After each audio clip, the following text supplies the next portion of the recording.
All right. Well, welcome to this session. I've named it Mining for Content, and my focus here is to use Minecraft education to teach content. I'm going to try to show you some places that you can go to find tools, where you can find training, some tools that I use, some places I use in my classroom when we do this. If you'd like a link to the slides right now, if you follow this tinyurl.com /TETC Minecraft, that will take you to a copy of the slides. At least it should. If it doesn't, just send me an email and I'll let you get those slides. Um, so welcome. My name is Robert Paxton. I teach at J.T. Moore Middle School. This is my 13th or 14th year teaching. I don't remember. I lost count a while ago. I am the STEAM teacher here. I'm also the school level STEAM leader and the robotics coach. Due to some faculty issues, I'm currently serving as the 8th grade science teacher, though. We had a teacher who left at Christmas for some personal reasons and stuff like that, and I've taken over teaching 8th grade science. So I'm facilitating 2 classes with the help of one of our campus supervisors who's overseeing my coding class. I also serve as the dean of students here at JT Moore, so I try to do a lot to help the school. My driving question that I want to look at today is how can we use Minecraft to teach content, and what does that look like? Um, the basics of all of that I do is standard based, and coming out this year, and it's been in the work for a couple of years, are some STEAM standards. So if you're a STEAM school or a STEAM teacher or you teach in a STEAM curriculum, these are some of the standards that are there now for STEAM specific courses if your course is coded like that. And this is what I've used to help base the lessons that I do and the presentations that I do, and everything we do. So I've included these links here. So if you want to see what the STEAM standards are, they are there. I think the state is still calling it STEM, which is science, technology, engineering, and math. In my district, and a lot of districts around the country are calling it STEAM. There's even some districts that call it STREAM. So STEAM would be science, technology, engineering, arts, and math. And of course, STREAM would be science, technology, reading, engineering, arts, and math. So there's some districts are adding to it and stuff. But the basis is the STEAM, science, technology, engineering, and math. So a little bit about me is I've been an educator since 2008. I graduated with a bachelor's of science in multidisciplinary studies, kindergarten through 8th grade.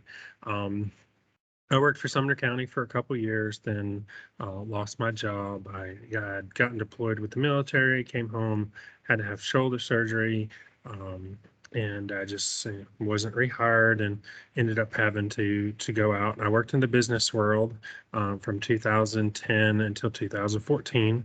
I worked on my master's during that time, and in 2014, I finished my master's in curriculum instruction with an emphasis in reading as a reading specialist.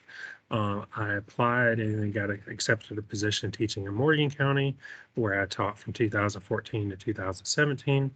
And then I transferred and moved to Nashville, where I teach now. Um, in 2020, I finished my educational specialist degree in instructional leadership and have been pursuing moving out of the classroom and into an administration space full time for the last 2 years. I actually been in the military for going on 20 years. I retired April 5th, actually, having served 20 years. So it's a little bit about me and who's presenting this for you today, okay? Things I think you should do right now, or at least before you log off today. Join the Civil Air Patrol as an educator. If you've not heard of the Civil Air Patrol, it is a great group. It's a $35 membership fee. And then that is a lifetime membership. All you have to do is renew it for free at the end of each year. I actually have to go in and renew mine today. And what that gives you is gives you access to the Civil Air Patrol. They have a lot of people you can reach out to bring in and do presentations. They do virtual presentations, in-person presentations, depending where you are. But they also have this really cool STEAM kit program where you can apply for a kit. They have a huge grant that they're working with, and they will actually send you stuff to do land or to do STEAM activities. So one of my favorite kits to get is the rocketry kit. So I get enough rockets for my kids, engines, and what you need to launch them. You build the chemically fired rockets, you talk about it, they give you some lesson plans you can do with them, and there's all sorts of stuff. So there's Spiros, there's bridge building, there's flight simulators, there's all sorts of stuff. So definitely look into it. The second place that I would join is the AIAA as an educator. It is free to join. They have a wealth of resources as far as STEM lessons, STEAM lessons. They also have a huge collection of people who will be willing to come in and speak to your class. So it's a great place to find presenters. If you're a Schoology district, add me as a contact on Schoology, Robert Paxton. And I have all my resources are saved, and that's from the 14 years of being an educator, doing STEAM stuff, helping come up with PBLs and all sorts of stuff. So I primarily taught 7th grade science, so it's a lot of it is based on the 7th grade standards, but with the science standards being changed around, it fits for a lot of different grades. Follow my Instagram at Paxton Robert. I share a lot of the stuff that we do in class there, share some funny memes from time to time, do some gaming and stuff. But mostly just share kind of what we're doing. And then on Twitter, a lot of my Twitter is more focused on education and stuff like that. I like and follow people. And the biggest thing I want you to do is relax and continue to be awesome, right? You chose to be here. You picked this session for a reason. Hopefully I can meet the reason why you joined me here today. Okay. So let's kind of get into it. So here's what I hope to accomplish. I want you to find some Minecraft training. I'm going to show you where you can go to do that. I want you to experience some content-rich lessons. I'm going to share some of the stuff that I've done. I want you to take some time to brainstorm and look for some ideas. I'm going to give you a build challenge. Now, we're not together, so I can't walk around and work with you on it. So I'll probably give you some free time when I finish presenting, and you can kind of do that or do it on your own time. And the result is I want you to have fun with this. It's fun. The kids love it. And it's an amazing experience to see them. I've seen kids do amazing things that they couldn't have done with paper mache or any other 3D modeling things. And they really get into it because they enjoy it. The first place I want to go is I want you to look at the Microsoft Education Center. Now, this is an ever-changing, ever-evolving place, and I think it's in the process of moving from one location to another. But the Microsoft Education Center, there's a lot of training, not just with Minecraft, but with Microsoft products. So if you use Flipgrid or Flipgrid, or you use PowerPoint or anything like that, there's a lot of different things that you can look up there. And there's a lot of Minecraft training. So if you're not super comfortable with Minecraft, by all means, go there and do some training. So if you're a Microsoft district or you have a Microsoft account, you can sign in for free and get in there and do that. That's a really great resource if you're looking for some PDs and self-development and stuff like that. I've done a lot of them. They're pretty fun. The next thing I want to look at is where we can actually find lessons that are already created. So Minecraft Education has a website, and if you follow that website there, Lessons for Minecraft Education, you can actually see, let me share my screen. You actually see and go in here and you'll see the lessons. There are hundreds of lessons here for all ages. So kind of come in here and you can find a lot of different things. So in the PowerPoint, I actually included some examples of some of the things that I've used in the past or things I've worked with teachers to use in the past. And these actually click through to those. And depending on what you're looking for, so right now I'm teaching science. So if I go in here to science, of course you have a search bar, but you also have some other things. So if I go, this is kind of one that would go with what I'm talking about. Extinction or orangutans future. So you come to here and you've got the standards that it works with, skills, time, different things, some introductory questions. It's got a lot of different things here that you can do. And if you click on the world, it'll download the world that was created to go with this template. And then you can kind of work through this and the kids can experience this. And there's some really good stuff that's already created that's present in there. So take a moment at some point, look through this, find some lessons that you think you may be willing to try. And I don't know if you, like me, we just finished T and Ready our standardized testing. So I'm going to try some of these in my class. I'm going to try to see um, what we can kind of accomplish and what works and what doesn't work and what they enjoy, and just kind of see what's out there. There's a lot. So if we go back here to, you've got all of these different categories, and there's a lot of really cool things that you can do with Minecraft. And this is a great place to find these resources. So just come and look and take an adventure and see what they have. Now you can do some really cool things with just giving them some free space as well. So my wife teaches sixth grade language arts, and they read The Giver last year, the year before. And one of the things that we set up for them to do was, since they were reading before they watched the movie, because one of the ELA standards is, how's the book compared to the movie? We actually had them go into Minecraft and create what they thought that dystopian environment looked like. Based on what you've read and the descriptions that they give, you create as a group what you think that city looked like. What did it look like? And they did a really awesome job with it. So there's some really awesome places that you can go and find already built lessons, and you can just kind of have some fun with it too. So I do want to take a moment, and I'm not gonna sit here and wait for too long, but I do want to give you some questions to think about as you start doing this. We're doing this in person. We take some wait time and some thinking time and share some of these ideas. But since this is a virtual presentation, I want you to think about these, and I'd love for you to do these before you signed off today. What are some content standards you'd like to see a lesson for?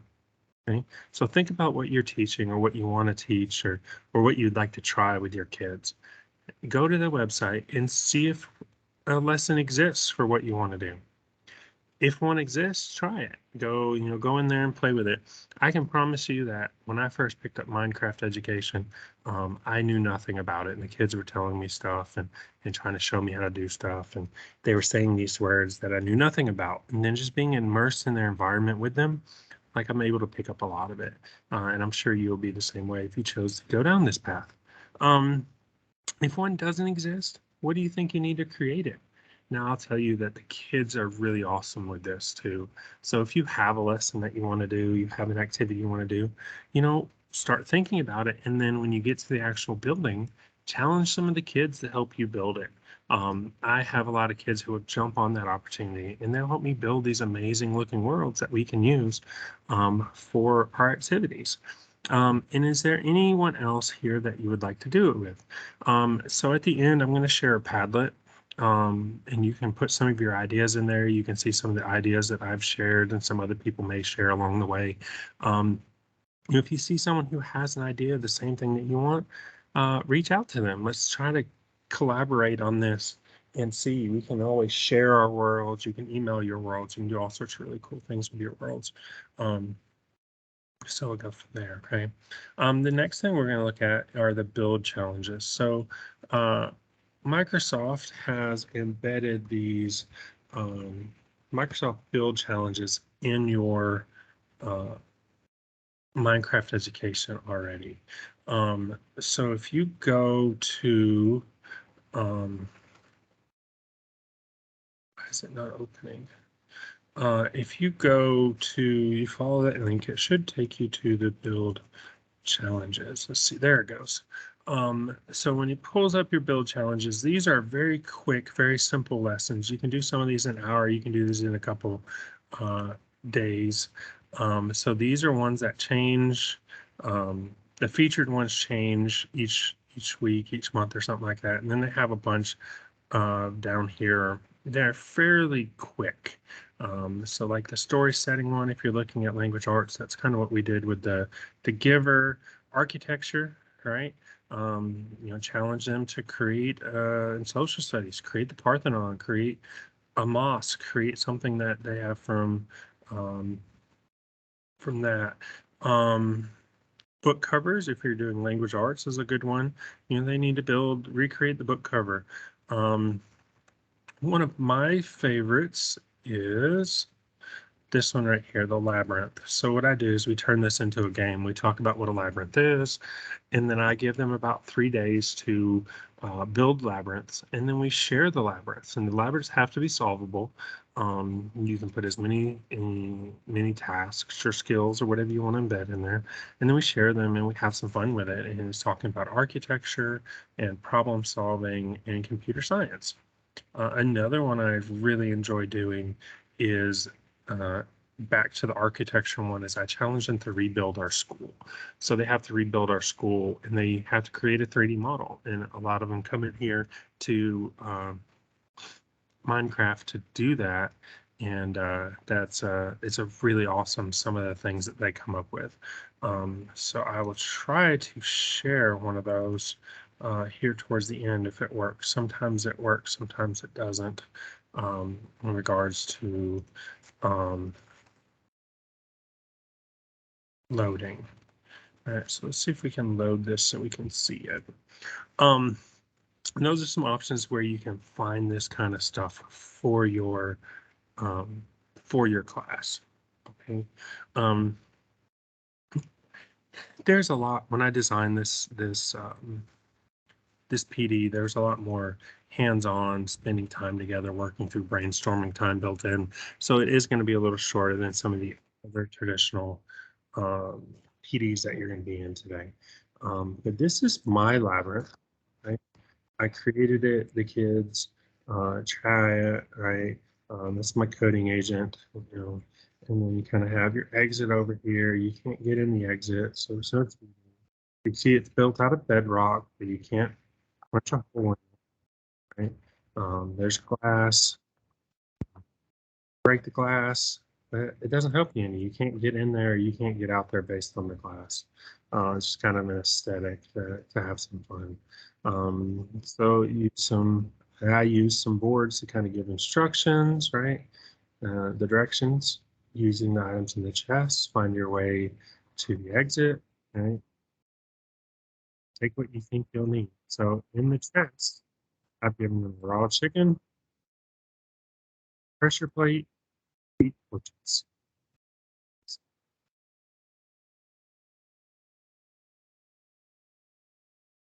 So chicken, but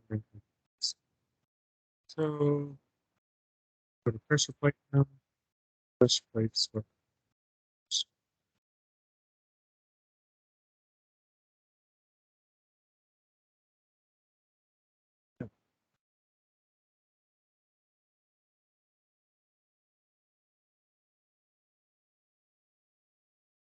now we're inside. Um, Now that we're stuck inside, right, you'd have to put down another pressure plate to get out. That you have enough things that if you destroy, they go away. So you've got your labyrinth, and this is just the one that I created. Crazy X-ray.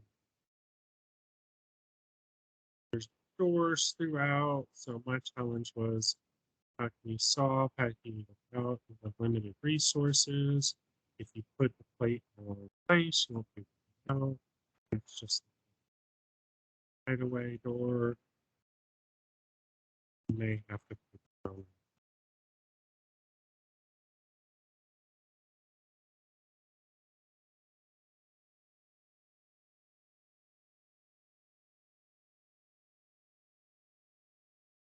works to see, right? I found a way out.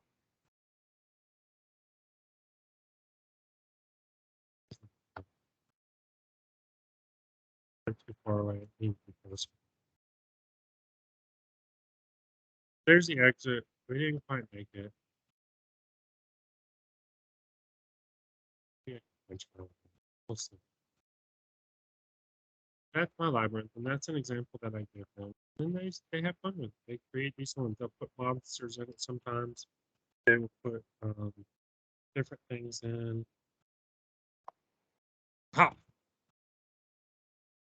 Here we are. Maybe not. Need to go back in with some blocks on. Um, so that's the labyrinth. That's an example of the labyrinth. That's one of the things that I do. Let me see if I have any other worlds that I can pull up that will be good to see. Let me see. Do I have a world in here that one of the kids created? Oh yeah. So here's an example of our rebuilt JT Moore. So let me open this one up and I'll share this, and then I give some parting words and let you guys go about your way. Hopefully that you found some good spots where you can find some resources, and you have me, and I'll be happy to share. So this is part of our architecture lesson. This was created by a student, and this is our school. So my student decided we have an old school, one of the oldest schools in Metro Nashville, and we talk about architecture, we talk about challenges, and I wanted them to build. So he put a football field, and then if you go inside, there's a car rider's line, office, and like you can see, this is created by sixth grader. Right? So he's even put mobs in here for lunch, right? He's even made them where they'll give you stuff, NPCs there, some designs, always. So you got classrooms, boards up here. Did a really good job with setting this up. So he built all this. He did all of this. He kind of, here it is. Even gave them a math problem. Um, so that is one of our worlds that student created. So I showed you one of the ones that I created, and then one of the students created. We're not worried about the survey. If you have any questions, feel free to email me. My email is robert.paxton@mmps.org. You can always follow me on Twitter and send me a message, Instagram, send me a message. I'll be happy to answer any questions. If you want to try to co-plan a lesson, you want something that I've done or some ideas, or you have an idea you want to run it by someone, I'd be happy to help with that as well. And I want you to have fun. So what I want to do is I'm going to end this video, and I'm going to let you kind of go on about your way, and you can get in something else if you want, or take some time and explore those lessons and the content. Try looking at the coding aspect. If you hit C in Minecraft education, it brings up coding, which is really cool. And look at different styles of world and try to build some things in Minecraft. The last thing I would love to share with you is if you go to tinyurl.com, TETC Padlet, and I know it says TETC. I presented this at the Tennessee Educational Technology Conference as well, and I just kind of reused some of this stuff. So this is a Padlet that I created, and you can add here. These are some ideas that some people had. We shared during that time. I added in here, and some of mine that I do. But add to it if you want to. Come back here and look and see what some ideas are. And really, honestly, I want you just to enjoy it and have fun with it. So I love using and incorporating Minecraft. It is a really fun activity, I think, and the kids really seem to enjoy it. So it is a pleasure being here with you. I hope that you feel validated. and that your time is awesome. So I look forward to connecting with you. Thanks. Bye. The boys soccer team.